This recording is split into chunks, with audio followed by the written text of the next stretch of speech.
विद्यार्थी मित्रांनो, नमस्कार. आपलं यूट्यूब चॅनलवर मी स्वागत करत आहे.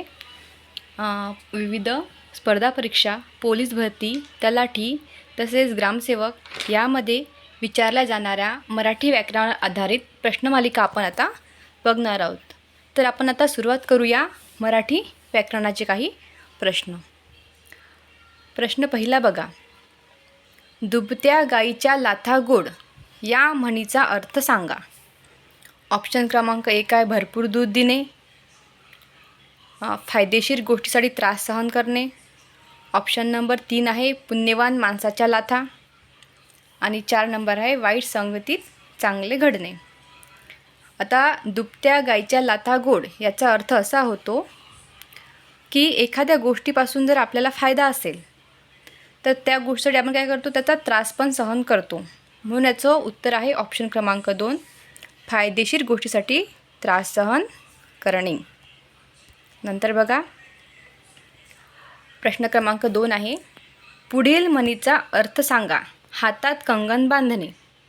तर हातात कंगन बांधणे म्हणजे आपण हातात कंगन घालणं होतं का? नाही. हातात पैसा येणे होते का? नाही. इच्छा पुरवणे? बिलकुलच नाही. बंधन घालणे?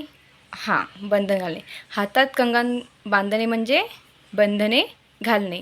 तर ऑप्शन क्रमांक 3 आपलं काय आहे? बरोबर उत्तर आहे.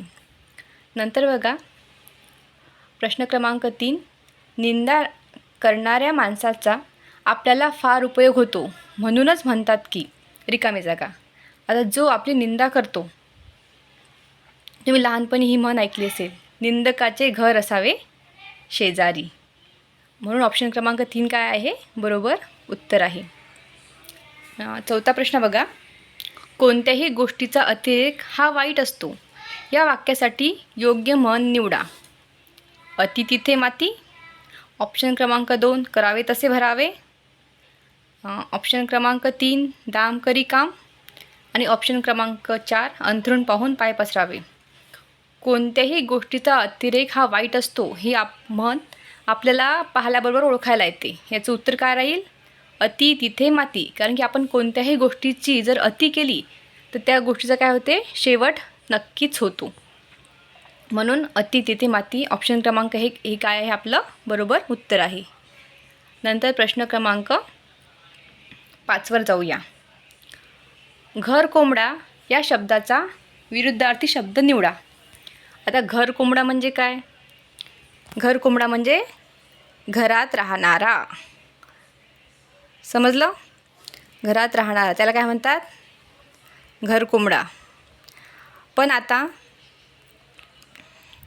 त्यांनी काय विचारलं आपल्याला? समानार्थी शब्द विचारला का? नाही. तर त्यांनी आपल्याला विचारला विरुद्धार्थी शब्द. तर बघा विरुद्धार्थी शब्द काय येईल? घर कोंबडा म्हणजे घरात राहणारा, या विरुद्ध घराच्या बाहेर राहणारा म्हणजेच काय होईल? भटका. तर ऑप्शन क्रमांक 1 हे काय आपलं उत्तर आहे? भटका. नंतर प्रश्न क्रमांक 6 बघा. नाशवंत या शब्दाचा विरुद्धार्थी शब्द निवडा. नाशवंत म्हणजे नाश पावणारे. त्यांनी आपल्याला विरुद्धार्थी शब्द विचारलेला आहे. कधी कधी आपण गडबडमध्ये काय करतो? नाशवंत लगेच आपण समानार्थी शब्द एखादा लिहून टाकतो. तर त्यांनी विरुद्धार्थी विचारले. नाशवंत म्हणजे नाश पावणारे. क्षणिक म्हणजे काय होते? थोड्या वेळासाठी. ऑप्शन क्रमांक 2 जातिवंत होत नाही. नंतर ऑप्शन क्रमांक 3 दीर्घायुष्य म्हणजे ज्याचं आयुष्य खूप दीर्घ आहे असा. आणि ऑप्शन क्रमांक 4 म्हणजे अविनाशी म्हणजे त्याचा कधीही नाश न पावणारा.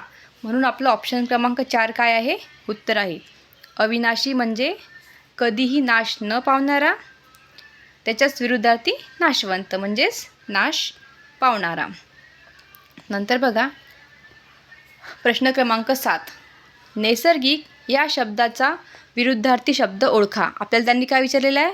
विरुद्धार्थी शब्द. आता प्राकृतिक म्हणजे काय होते? प्राकृतिक म्हणजेच नैसर्गिकच होतो, तो झाला समानार्थी शब्द.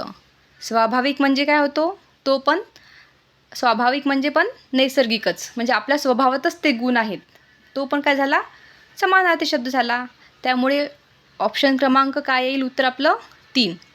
प्राकृतिक येणार नाही, स्वाभाविक येणार नाही आणि सृष्टी तर येणारच नाही. आपलं उत्तर येईल ऑप्शन क्रमांक 3, नैसर्गिकचा विरुद्धार्थी शब्द आहे कृत्रिम. नंतर प्रश्न क्रमांक 8 बघा, देव या शब्दाचे अनेक वचन पुढीलपैकी कोणते? देवा होते का? नाही होत. देवो नाही. देवाचं अनेक वचन देवच होते. म्हणून ऑप्शन क्रमांक 4 काय आपलं बरोबर उत्तर आहे. देव या शब्दाचे अनेक वचन देव. नंतर बघा पुढील प्रश्न, प्रश्न क्रमांक 9, उंदीर या नामाचे अनेक वचन कोणते? उंदीरचं अनेक वचन होत नाही. उंदीर एक वचन, अनेक वचन पण काय होतं? उंदीरच होतो. ऑप्शनमध्ये पहिल्या ऑप्शनमध्ये, दुसऱ्या ऑप्शनमध्ये आणि तिसऱ्या ऑप्शनमध्ये उत्तर नाही आहे, त्यामुळे याचं काय आहे? अनेक वचन होत नाही. उंदीरचं अनेक वचन उंदीरच होतो, उंदीरच राहते. प्रश्न क्रमांक 10 बघा, पुढील शब्दाचे लिंग ओळखा. पुरणपोळी. आता बघा, शब्दाच्या समोर ती लावलं तर स्त्रीलिंगी होतो, तो लागत असेल तर पुल्लिंगी होतो, आणि ती, तो हे दोन्ही न लागता ते लागत असतील तर काय होते? ते नपुंसकलिंगी होते. तर आता तुम्ही सांगा मला, पुरणपोळी काय येईल? पुरणपोळी, ती पुरणपोळी म्हणजे काय येईल? स्त्रीलिंगी. ऑप्शन क्रमांक 1 काय आहे आपलं बरोबर उत्तर. पुरणपोळी स्त्रीलिंगी आहे. ठीक आहे. आता नेक्स्ट बघा, प्रश्न क्रमांक 11. प्रश्न क्रमांक 11 दिलेला आहे, कुंपणाने शेत खाणे या म्हणीचा अर्थ ओळखा. कुंपणाने शेत खाणे म्हणजे कुंपण शेत खाते का? नाही. तर त्या म्हणीचा अर्थ असा आहे की आपण एखाद्या माणसाला जर एखाद्या शेताची रखवाली करायला ठेवलं, पण त्याच्याकडून आपल्याला काय होते? लॉस होतो, नुकसान होतोच. या म्हणीचा योग्य अर्थ आहे ऑप्शन क्रमांक 2, रक्षणकर्त्याकडूनच नुकसान होणे. त्यालाच म्हणतात कुंपणाने शेत खाणे. प्रश्न क्रमांक 12 बघा, उचलली जीभ लावली टाळ्याला या म्हणीचा अर्थ सांगा. उचलली जीभ लावली टाळ्याला म्हणजेच आपल्या मनात जसं येईल तसं बोलणे. ऑप्शन क्रमांक 1 काय आहे बरोबर उत्तर? मन मानेल तसे बोलणे. नंतर नेक्स्ट प्रश्न बघा, प्रश्न क्रमांक 13 विचारलेला आहे, पुढील पर्यायातून स्त्रीलिंगी शब्द शोधा. या आधीच्या प्रश्नामध्ये तुम्हाला सांगितलं होतं, तो जर लागला तर पुल्लिंगी होतो, ती लागला तर स्त्रीलिंगी होतो, आणि ज्या शब्दाला तो किंवा ती न लागतात ते लागतात तेव्हा काय होतं? नपुंसकलिंगी होतो.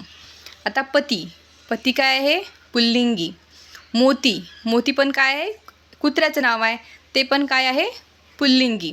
रत्न, रत्न एक प्रकारचा हिरा आहे, ते काय आहे? नपुंसकलिंगी. आणि मूर्ती, मूर्ती काय येईल? स्त्रीलिंगी. म्हणजे आपलं बरोबर उत्तर आहे ऑप्शन क्रमांक 4, मूर्ती. मूर्ती काय आहे? स्त्रीलिंगी. प्रश्न क्रमांक 14 बघा, बायको शब्दाला समानार्थी शब्द कोणता? त्यांनी काय विचारलं आपल्याला? समानार्थी शब्द. लक्ष ठेवायचं, समानार्थी विचारला की विरुद्धार्थी विचारला. नारी म्हणजे काय होते? नारी म्हणजे स्त्री.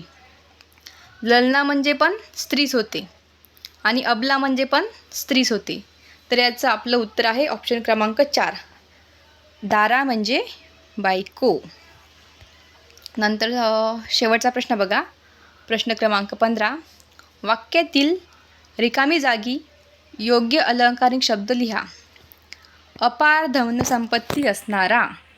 आता अपार धनसंपत्ती असणारा म्हणजे ज्याच्याकडे खूप धनसंपत्ती आहे, अशाला आपण काय म्हणतो? नगद नारायण म्हणतो का? नाही. नाना फडणवीसचं उत्तर पाहिल्यावर समजते आपल्याला हे उत्तर येणार नाही. नवोडा, नक्कीच हे उत्तर येणार नाही. नंतर ऑप्शन क्रमांक 4 बघा, नवकोट नारायण. नवकोट नारायण म्हणजे ज्याच्याकडे अपार धनसंपत्ती आहे असा, त्याला काय म्हणतात? नवकोट नारायण.